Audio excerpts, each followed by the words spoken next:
Hello students, welcome to my channel. इस video में हम करेंगे एनसीईआरटी एक्सरसाइज से क्वेश्चन नंबर 11.1।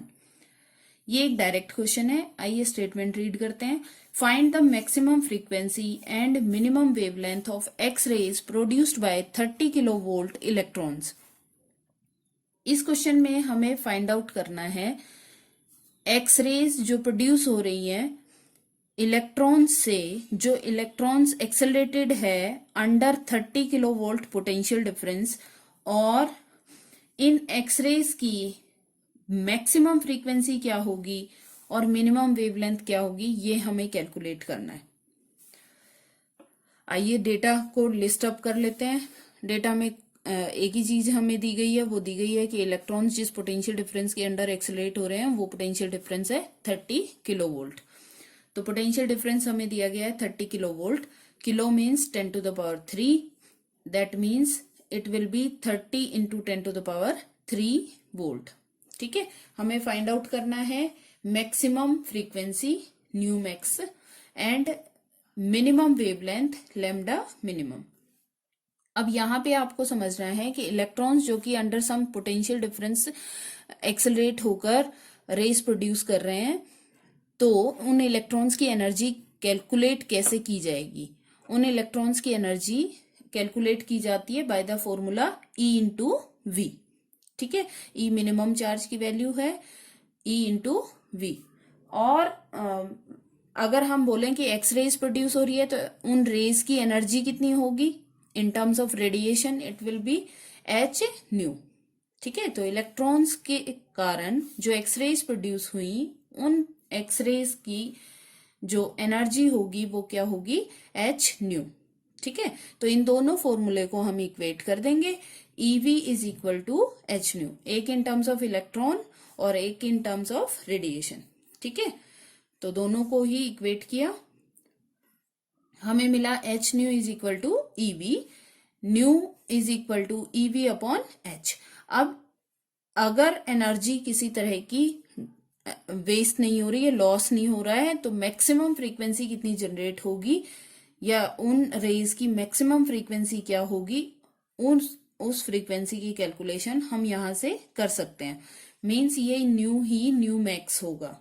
ठीक है, मैक्सिमम फ्रीक्वेंसी होगी ईवी अपॉन एच। अब सारी वैल्यूज नोन है हमारे लिए।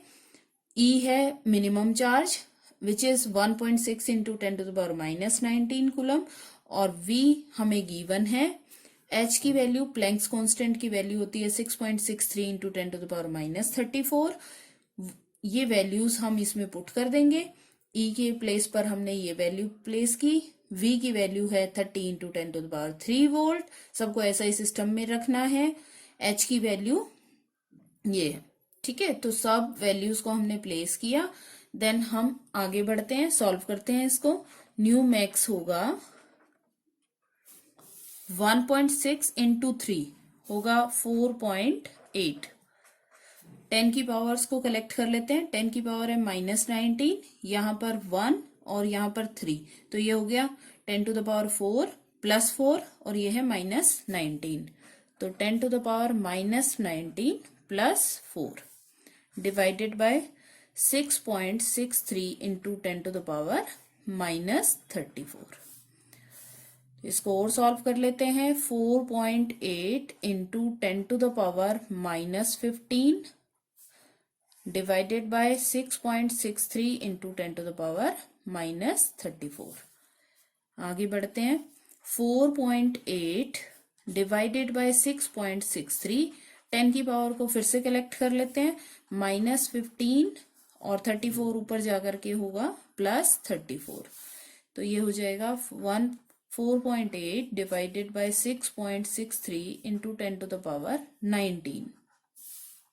ठीक है, तो इसका 110 में यहाँ यूज कर रही हूं, तो ये हो जाएगा 48 divided by 6.63 into 10 to the power 110 यहाँ चला गया तो यहाँ बचा है 18।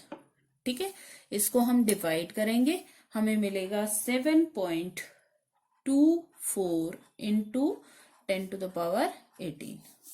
This will be our answer. ठीक है, maximum frequency will be 7.24 into 10⁻18 hertz, क्योंकि सारी कैलकुलेशन हमने एसआई सिस्टम में की है और फ्रीक्वेंसी की एसआई यूनिट है हर्ट्ज। ठीक है, अगर हम कॉरस्पॉन्डिंग वेवलेंथ निकालेंगे इस फ्रीक्वेंसी की, तो फ्रीक्वेंसी मैक्सिमम है तो इसका मतलब वेवलेंथ मिनिमम होगी, तो उसको भी कैलकुलेट कर लेते हैं by the formula nu lambda is equal to c. वहां से हम कैलकुलेट करते हैं corresponding wavelength will be lambda minimum. So lambda minimum will be c upon nu max. C is velocity of light, that is 3 into 10⁸ divided by, और EM wave है ना, nu max is 7.24 into 10⁸18। इसको solve कर देते हैं। 3/7.24 into 10⁸8 plus, और 18 ऊपर गया तो माइनस, दिस विल बी 10⁻−10। देखिए 3/7.24, इसको हम डिवाइड करेंगे, वी विल गेट 0.41 इंटू 10⁻−10। अब यहां पर एक स्टेप और आंसर मैच करने के लिए हम कर सकते हैं, इसको नैनोमीटर में कन्वर्ट कर सकते हैं। नैनोमीटर में हम ऐसे कन्वर्ट कर सकते हैं इसको, 0.41 इंटू 10⁻−1 अलग कर लिया और 10⁻−9 सेपरेट करके लिख दिया। और हमें पता है 10⁻−9 metre is equal to 1 nanometre, या 1 nanometre is equal to 10⁻−9 metre. तो इसकी जगह पर हम रिप्लेस कर देंगे, क्योंकि ये क्या है वेवलेंथ, इसकी यूनिट आएगी मीटर में। ठीक है, एसआई यूनिट किस में आएगी, मीटर में, क्योंकि सभी वैल्यूज हमने किस में रखी हैं, एसआई सिस्टम में। ये हर्ट्ज था, ये मीटर पर सेकेंड है, तो यहाँ पर रिजल्ट आएगा 0.41 इंटू 10⁻−1 नैनोमीटर। ठीक है, अब इसको सिंप्लीफाई करते हैं तो ये 10 से डिवाइड कर देंगे इसको, तो ये बनेगा 0.041 नैनोमीटर। ठीक है, तो ये हमारे आंसर हो गया। मिनिमम वेवलेंथ हो गया 0.041 नैनोमीटर और मैक्सिमम फ्रीक्वेंसी हो गई है 7.24 इंटू 10⁻18 हर्ट्ज। बस आपको ये फॉर्मूला जो है पता होना चाहिए इस न्यूमेरिकल को सॉल्व करने के लिए। आई होप आपको ये अब अच्छे से समझ आ जाएगा। एक बार आप खुद प्रैक्टिस करें। Thank you so much.